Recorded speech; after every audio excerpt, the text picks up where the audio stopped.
السلام علیکم ورحمۃ اللہ وبرکاتہ، نحمدہ ونصلی علی رسولہ الکریم، اما بعد فاعوذ باللہ من الشیطان الرجیم، بسم اللہ الرحمن الرحیم، رب اشرح لی صدری ویسر لی امری واحلل عقدۃ من لسانی یفقہوا قولی۔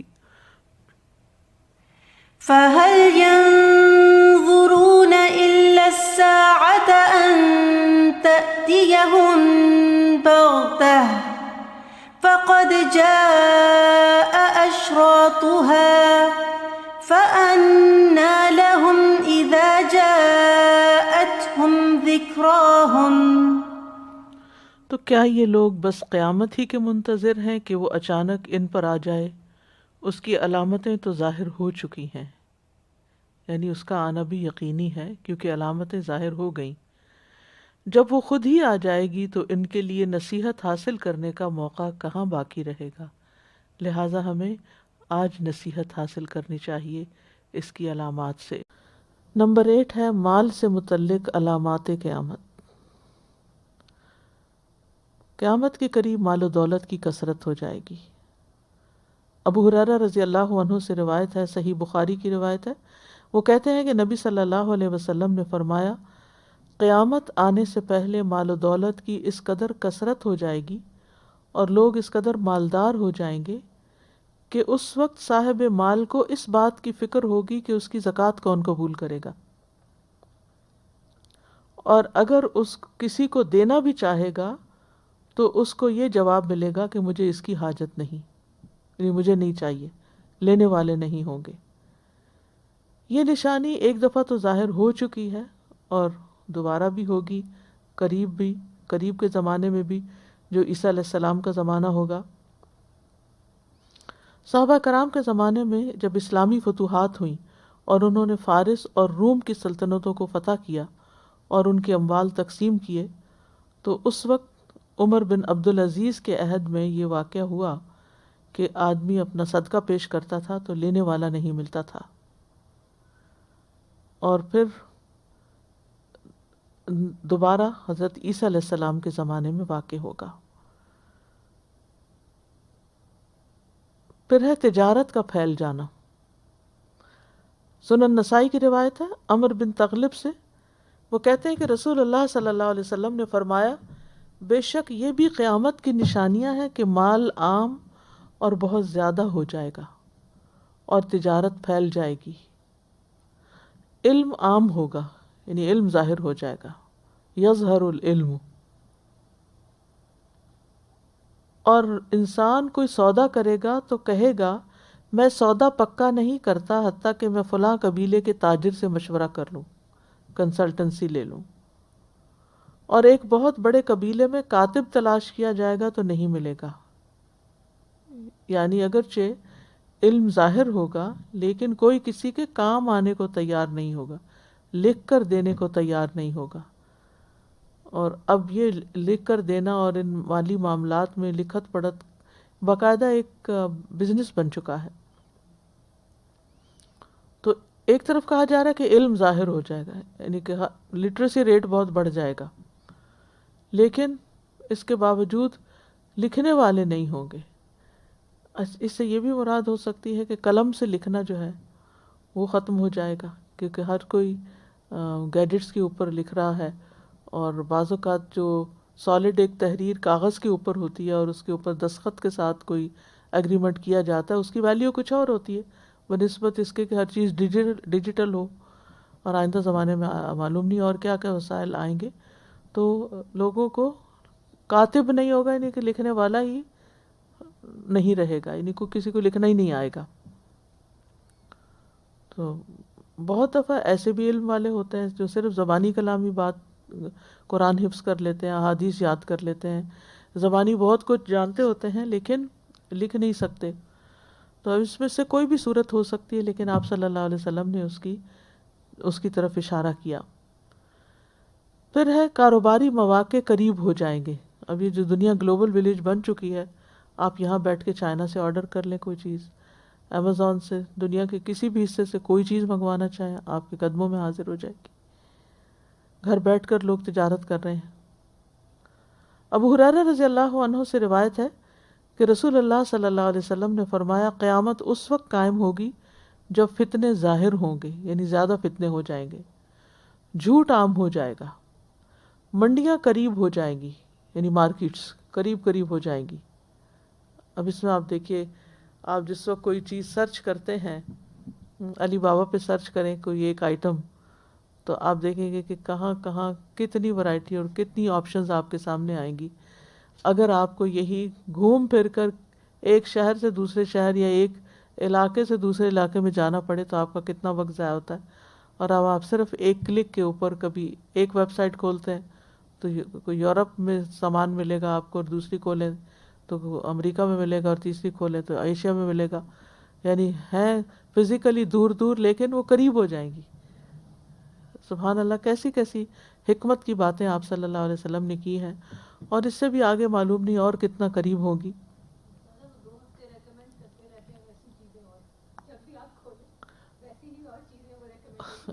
جی، پھر آپ ریکمنڈیشن لسٹ پہ آ جاتے ہیں اور مزید چیزیں آپ کو بتاتے رہتے ہیں، اور کاروباری مواقع قریب ہو جائیں گے، یعنی کاروباری گھر بیٹھ کے کاروبار کرنا یہ پہلے کبھی کوئی سوچ بھی نہیں سکتا تھا، اور اس وقت ایک طرف سے سامان اٹھاتے ہیں اور دوسری طرف سیل کر دیتے ہیں، گھر ہی بیٹھ کر سارے کام ہو رہے ہیں۔ پھر ہے بیوی کا کاروبار میں شوہر کی مدد کرنا۔ نبی صلی اللہ علیہ وسلم نے فرمایا قیامت کے قریب صرف سلام صرف جان پہچان کے لوگوں کو کیا جائے گا، تجارت پھیل جائے گی، حتیٰ کہ عورت بھی تجارتی معاملات میں اپنے شوہر کی مدد کرنے لگے گی۔ اور اس میں آپ دیکھیں کہ اب تو باقاعدہ خواتین جو ہیں وہ بزنس اسٹڈیز کرتی ہیں اور بزنس کرتی بھی ہیں۔ اس کا یہ مطلب نہیں کہ عورت تجارت نہیں کر سکتی یا عورت کا تجارت کرنا برا ہے۔ اگر شرعی اصولوں کے مطابق عورت تجارت کرتی ہے تو وہ کر سکتی ہے۔ حضرت خدیجہ خود ایک تاجر خاتون تھی، ہر دور میں ایسی خواتین رہی ہیں، لیکن یہاں جو بات کی جا رہی ہے کہ شوہر کی مدد کرنے لگے گی تجارتی معاملات میں۔ اس میں مدد کی صورتیں کیا ہوتی ہیں؟ بعض اوقات ڈیلنگز کے لیے عورت کو آگے کر دیا جاتا ہے، یعنی اٹریکشن پیدا کرنے کے لیے، تجارت کو وسعت دینے کے لیے، لوگوں کو متوجہ کرنے کے لیے، اور جیسے ابھی بات ہو رہی تھی کہ تصویروں میں اس کا اظہار، بعض اوقات یہ کہ اپنے ہی بزنس کے لیے اپنی بیوی کو یا اپنی بہن کو یا بیٹی کو سیکرٹری رکھ لیا جاتا ہے، وہی میٹنگز ڈیل کر رہی ہوتی ہیں، وہی کلائنٹس کے ساتھ ساری معاملے کر رہی ہوتی ہیں۔ تو اگر تو اللہ کی حدود کے اندر رہ کر کوئی کام کرتا ہے تو اس میں تو کوئی حرج نہیں، لیکن بہت دفعہ احتمال ہوتا ہے کہ انسان ان حدود کو پار کر جائے، تو یہ ایک فکر کرنے کی بات ہے۔ پھر اسی طرح کاروبار کے لیے لگائے جانے والے بینرز اور فلیکس اور یہ ساری چیزیں، اشتہارات میں عورت کا استعمال، عورت کے ذریعے کاروبار کو وسعت دینا، بہت ساری غیر شرعی چیزیں جو ہیں وہ سامنے آتی ہیں، اور بنیادی طور پر تو یہ ہے کہ شرم و حیا کا جنازہ اٹھ گیا ہے ایک طرح سے۔ اور اگر عورت کو صرف استعمال کیا جا رہا ہے، ایک تو ہے عورت کا تجارت کرنا، کام کرنا، وہ تو الگ بات ہے، لیکن ایک ہے عورت کو ابیوز کرنا، اس کو استعمال کرنا، صرف یعنی چند پیسوں پر اس کے حسن کو خرید لینا، جیسے بھی بات ہوئی کہ بہت سستا کر دیا عورت نے اپنے آپ کو۔ تو یہ ساری چیزیں جو ہیں یہ ممنوعات میں سے ہیں جن سے بچنے کی ضرورت ہے۔ پھر ہے حلال و حرام کی تمیز ختم۔ آپ کچھ کہنا چاہتی ہیں؟ مائک دے دیجیے پیچھے۔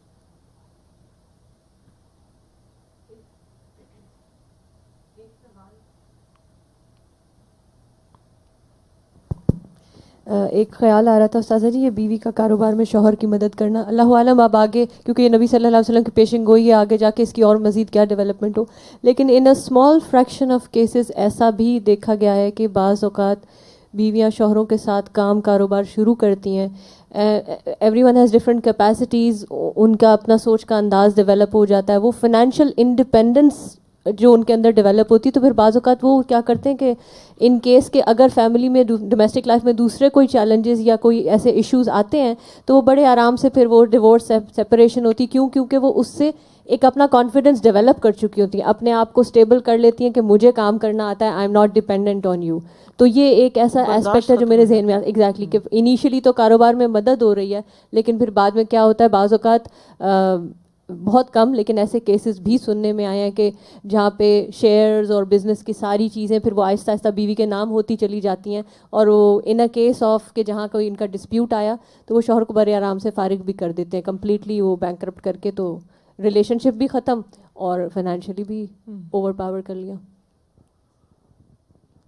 استاذہ جی بس ایک چھوٹا سا پوائنٹ میرے بھی ذہن میں یہ آ رہا تھا کہ کبھی اسلام کی بات کرو تو لوگ کہتے ہیں نا کہ وہ تو اس زمانے کا تھا اب نہیں تھا, تو اب یہ پریڈکشنز دیکھیں کہاں سے ایک ایک سٹیپ میں جو ہے آج کے زمانے کی بات وہی کے ذریعے آپ کو بتایا گیا یہ سب کچھ. جی ہاں, اب جیسے وہ کجاوے کی بات ہوئی کہ کجاوے کی سواریوں میں وہ بھی دیکھیں آج کل کی ایگزامپل ہے, پھر یہ انٹرنیٹ کی ساری اور یہ شوہر بیوی کا جو بزنس میں کام کرنا, تو سب چیزیں آج ہی کے زمانے کی ہیں جو انہوں نے وہاں پہ پریڈکشن کی, اور پھر پتہ نہیں کیسے لوگوں کو لگتا ہے کہ اس زمانے کے لیے نہیں ہے اسلام. بالکل.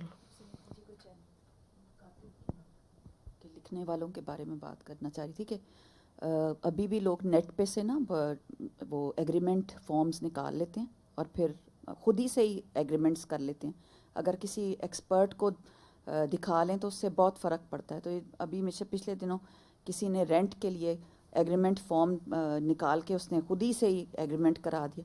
وہ بندے گھر سے ہی نہیں نکل رہے, اس میں وہ لکھا ہی نہیں تھا کہ بھئی کوئی ٹنیور یا کچھ جو لکھنے والی چیز تھی وہ لکھوائی ہی نہیں, اور وہ آرام سے رہ رہے, نہ وہ رینٹ دے رہے ہیں جب سے کووڈ شروع ہوا ہے, اور وہ کہتے ہیں کہ ہمارے پاس تو پیسے ہی نہیں ہیں, اور آپ کے یہ کلاس تو لکھے ہی نہیں ہوئے اس میں. مطلب یہ کہ جب آپ کے پاس نالج نہیں تو آپ ایسے کام نہ کریں, کسی ایکسپرٹ سے بندہ رجوع کر لے. پھر ہے حلال و حرام کی تمیز ختم ہونا. صحیح بخاری کی روایت ہے, نبی صلی اللہ علیہ وسلم نے فرمایا ایک زمانہ ایسا آئے گا کہ انسان اس کی پرواہ نہیں کرے گا کہ مال اس نے کہاں سے لیا, حلال طریقے سے یا حرام طریقے سے. بس صرف مال حاصل کرنے کا شوق ہوگا یا حرص ہوگی, یہ دیکھنے کی فرصت نہیں ہوگی یا شعور ہی نہیں ہوگا یا ضمیر ہی نہیں ہوگا کہ حلال حرام کی تمیز کی جائے. پھر رشوت لینا. ابو امامہ کہتے ہیں کہ نبی صلی اللہ علیہ وسلم نے فرمایا جس نے اپنے کسی بھائی کی سفارش کی پھر اس پر کوئی ہدیہ دیا, یعنی اس نے کوئی کام کر دیا پھر اس پر اس کو گفٹ دیا, اور اگر اس نے اسے قبول کر لیا تو وہ سود کے دروازوں میں سے ایک بڑے دروازے میں داخل ہو گیا. یعنی کسی کی مدد کر کے کسی کے کام آ کر اس سے پھر اس کا ہدیہ یا اس کی قیمت وصول نہیں کرنی چاہیے, یعنی جو فی سبیل اللہ ہے. یہ ہے کہ اگر پہلے سے کانٹریکٹ میں کہ میں یہ آپ کا کام کروا دوں گا اور اس پر مجھے اتنے پیسے چاہیے ہوں گے کیونکہ اس میں میری یہ اور یہ محنت ہے, تو وہ اور بات ہے. لیکن فری کام کرنے کے دینے کی بات کرنا اور پھر اس پر کچھ وصول کرنا درست نہیں. پھر اسی طرح آپ صلی اللہ علیہ وسلم نے فرمایا, سلسلہ صحیحہ کی حدیث ہے کہ قیامت سے پہلے سود عام ہو جائے گا. اب اس میں ہمارے لیے سبق کیا ہے کہ ہم اپنی آمدنی کے ذرائع پر غور کریں کہ وہ رشوت کا مال نہ ہو, سود کا مال نہ ہو, حرام چیزیں بیچ کر کمائی نہ کی جائے, اپنی جاب میں اپنی امانت پوری کی جائے. کیونکہ جو حلال کھاتا ہے اللہ سبحانہ تعالیٰ اس کے معاملات کو آسان کر دیتے ہیں, اس کی ڈائریکشن کو درست رکھتے ہیں, اس کی زندگی میں حلال کی برکت نظر آتی ہے. اور جو حرام کھاتا ہے وہ کہیں نہ کہیں سے اس کی خرابی نکل آتی ہے. آپ صلی اللہ علیہ وسلم نے سود کا عام ہونا قیامت کی نشانی بتائی ہے, اور آج کے دور میں کئی ایسے کاروبار شروع ہو چکے ہیں جو سراسر اور واضح طور پر سود میں آتے ہیں, لیکن لوگ اس کی پرواہ نہیں کرتے. اور اسی طرح بعض اوقات کوئی شخص سود سے بچنے کی بھی کوشش کرتا ہے تو بہت سے مقامات پر الجھنیں پیش آ جاتی ہیں. اسی طرح بعض چیزیں خریدنے پر پھر اسی طرح تاجر پیشہ افراد جو ہیں اگر بینک کے ذریعے لیٹر آف کریڈٹ نہیں لیتے یا اعتماد نامہ حاصل نہیں کرتے تو کوئی مال نہ درآمد کر سکتے نہ برآمد کر سکتے ہیں. بہت سے لوگ تو سود پر قرضہ لے کر کاروبار شروع کرتے ہیں. تو واضح طور پر آتا ہے کہ احل اللہ البیع وحرم الربا، اللہ نے سود کھانے یعنی کہ اللہ نے تجارت کو حلال قرار دیا اور ربا کو حرام قرار دیا. رسول اللہ صلی اللہ علیہ وسلم نے فرمایا سود کھانے والا، کھلانے والا، اس کا گواہ بننے والا، اس کو لکھنے والا، یہ سارے کے ساروں پر اللہ کی لعنت ہے اور یہ چاروں گناہ میں برابر ہیں.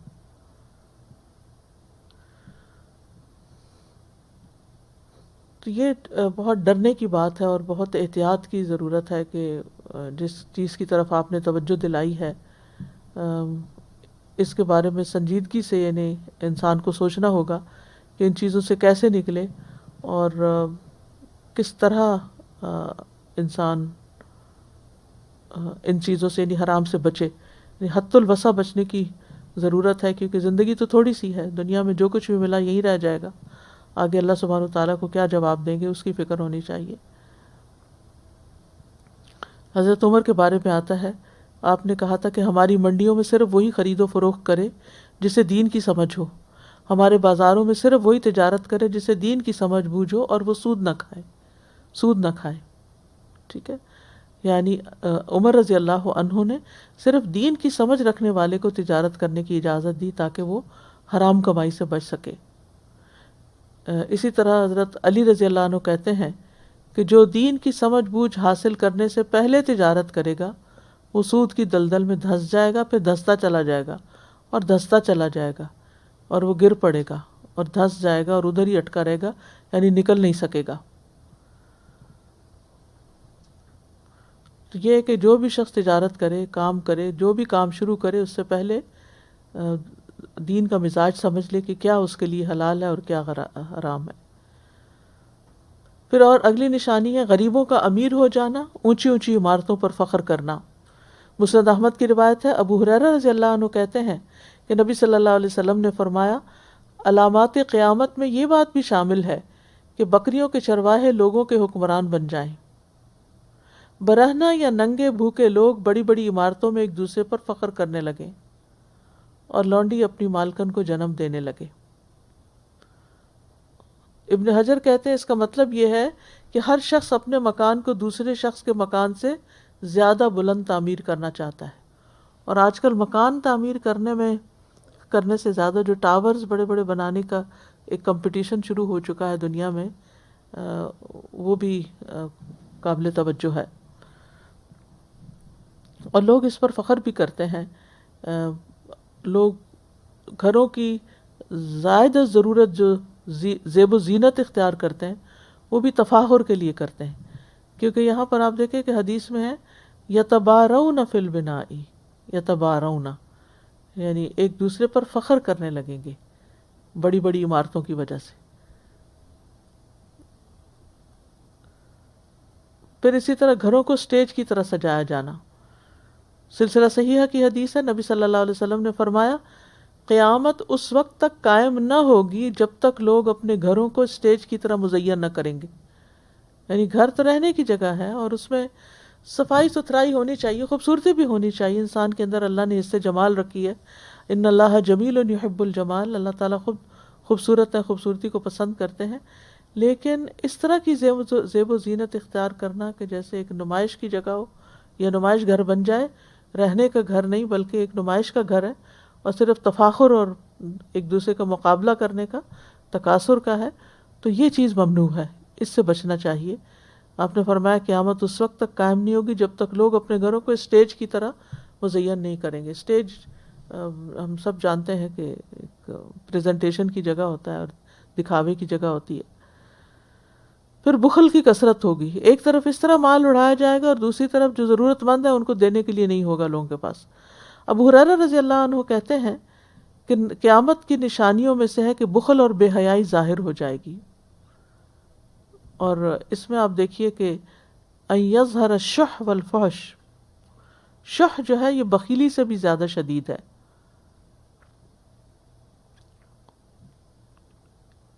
یعنی انسان اپنے مال میں بخیلی کرتا ہے، لیکن ایک ہے بخل کرنا، کسی کو نہ دینا، اور ایک یہ ہے کہ جو اس کی چیز نہیں اس پر حریص ہو جانا کہ وہ بھی میری ہو جائے، یہ شوہ ہے۔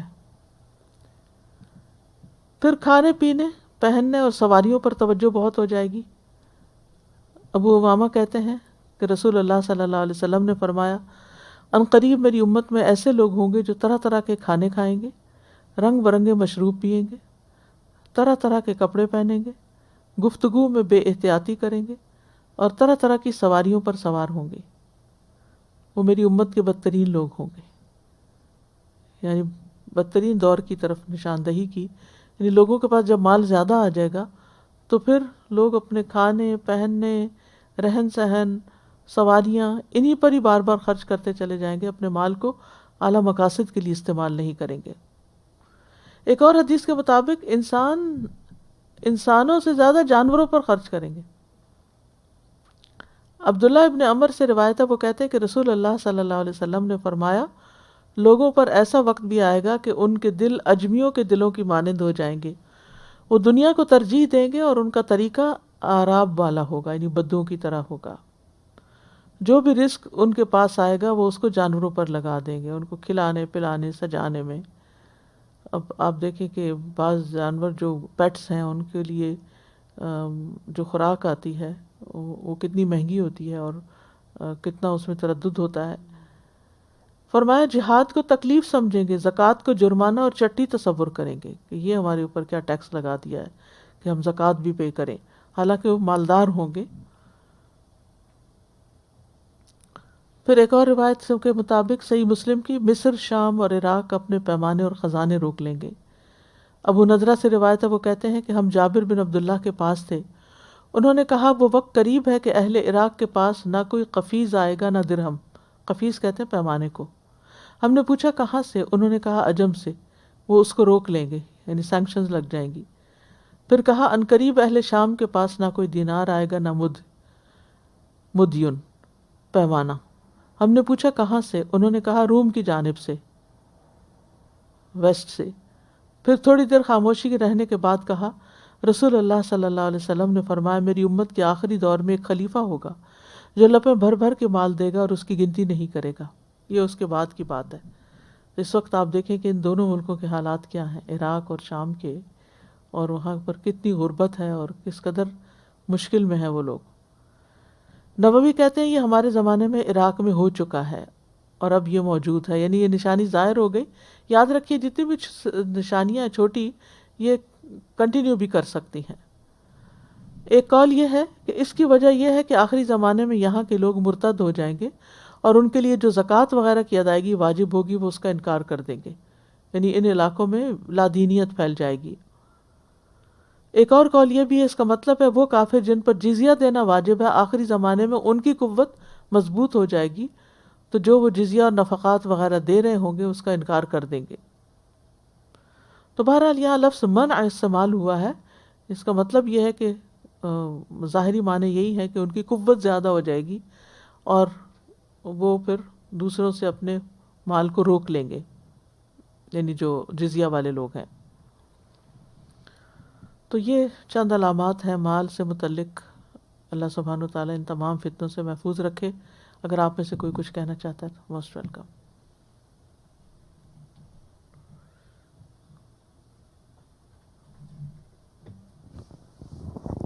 ایک اور آفٹر تھاٹ تھی استاذہ جی، جیسے پچھلی کلاس میں شاید کسی ایک بات پہ آپ نے کہا تھا کہ یہ جتنی علامات کی ذکر ہے not all of them can or should be perceived as negative, کہ ضروری نہیں ہے کہ ہر چیز بری ہی ہو۔ تو میں سوچ رہی ہوں کہ وہ ایک پرسیپشن جس کے میں نے اگزامپل دیا تھا کہ بیوی کاروبار میں شوہر کی مدد کرے گی، اس کے ساتھ کیا اس میں اس کو ایک نیگیٹو چیز کے طور پہ آئیڈینٹیفائی کیا گیا؟ نہیں، تو جیسے میں نے اس کی شرح میں شروع میں ہی کہا تھا کہ عورت تجارت کر سکتی ہے، اس کے لیے حرام نہیں ہے، منع نہیں ہے، لیکن شرعی اصولوں کو سامنے رکھتے۔ وہ کیا اصول ہیں؟ سب سے پہلے یہ کہ اس کے اپنے بنیادی فرائض پورے ہو رہے ہیں، یعنی بحیثیت ایک عورت کے ماں یا بیٹی یا بہن جو بھی ہے اس کا اسٹیٹس اس وقت، وہ اس کی ذمہ داریاں کیسے پوری کرے۔ پھر اسی طرح کہ اگر اس کا لین دین مردوں کے ساتھ ہے تو ان حدود کو کتنا فالو کرے، حجاب کی پابندیوں کے بارے میں کتنا لحاظ ہے۔ پھر اس کے بعد یہ ہے کہ اس کے جو ذریعہ آمدنی یا طریقہ ہے، جو بھی تجارت سے متعلق رولنگز ہیں ان کو فالو کرنے والی ہوں. لیکن یہ ہے کہ اگر تجارت کا مقصد یعنی تجارت کرنے سے عورت کی انڈیپینڈنس اس کے زندگی کو تباہ و برباد کرنے والی ہے، تو یہ بہرحال پھر ایک ناروا چیز ہو جائے گی. جی وہ تو ہو جائے گی، لیکن میں یہ سوچوں گی یعنی this can be taken as a reality check as well کہ جتنے ہاں بھی یہ ہو رہا ہے. علامات ہیں نا، ان کو پڑھ کر محتاط ہونے کی ضرورت ہے. یہ فتنے کی ایک شکل ہے. صحیح. اسی لیے آپ دیکھیں کہ قیامت کے قریب بارش کے قطروں کی طرح فتنے اتریں گے تو فتنوں کی کثرت ہو جائے گی. اب یہ کیوں ہمیں بتایا گیا؟ جیسے اگر کہا جائے باہر بارش ہو رہی ہے تو کیسے جاؤ؟ امبریلا لے لو.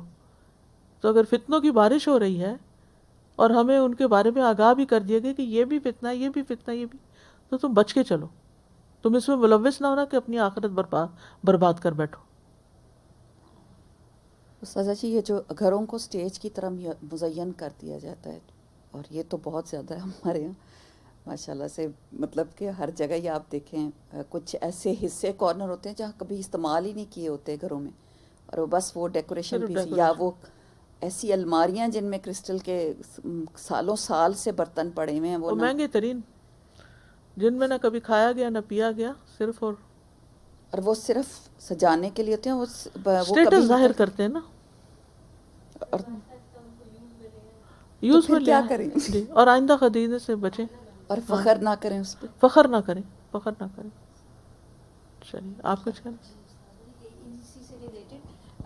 استاذہ جی ایسے کہ 2 کچن بنتے ہیں گھروں میں، ایک استعمال کرنے کا اور ایک ڈیکوریشن کا، جیسے وہ it's a part of it, لیکن جو استعمال کا ہے وہ ذرا گھر سے ہٹ کے. نہیں، میں نے سنا کوئی کولڈ کچن ہوتا ہے، ایک ڈرٹی کچن ہوتا ہے.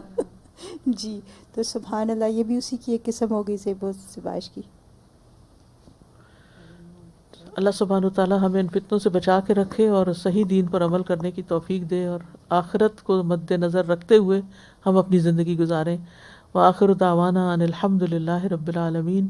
سبحانک اللہم وبحمدک، اشہد ان لا الہ الا انت، استغفرک واتوب الیک. السلام علیکم ورحمۃ اللہ وبرکاتہ.